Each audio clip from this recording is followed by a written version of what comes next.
Hello master, ఎక్కడ కానీ మీరు ఈ దోశ ట్రై చేశారనుకోండి, మాటలు లేవు, మాట్లాడుకోవటాలు లేవు.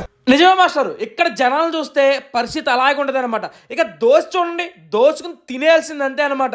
ఆ వేసే విధానం కూడా చాలా క్రేజీగా అనిపిస్తుంది. నాకైతే వేరే లెవెల్ అనిపించింది. ఇక ఇక్కడ ఒక దోశ మీద వెన్న పోసేస్తారు, ఇంకొక దోశ మీద స్వచ్ఛమైన నెయ్యి వేసి చేస్తారు, ఇంకొక దోశ మీద మసాలా అంటే కారం వేసి చేస్తారు. దోశ చూడండి, ఒకవైపే కాలుస్తారు, బంగారం కలర్లో ఎలా ఉందో దోశ.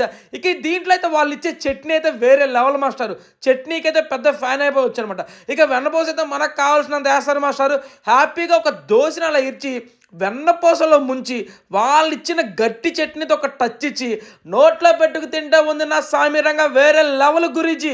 నాకైతే బాగా నచ్చింది. ఇక వీటితో పాటు వీళ్ళ దగ్గర గీ ఇడ్లీ, గీ కారం ఇడ్లీ గుంటమంగళంలో అదిరిపోతుంది మాస్టర్. నేను వచ్చిన శ్రీనగర్ ఇది హైటెక్ సిటీ మెట్రో స్టేషన్ దగ్గర ఉందనమాట. జనాలు చూసారు ఎలా ఉందో. మీకు నా కంటెంట్ వస్తే నా పేజ్ని ఫాలో చేయండి. మీరెవరితో ఈ దోశ తినాలనుకుంటారు వాళ్ళకి రీల్స్ షేర్ చేసాను మాస్టర్.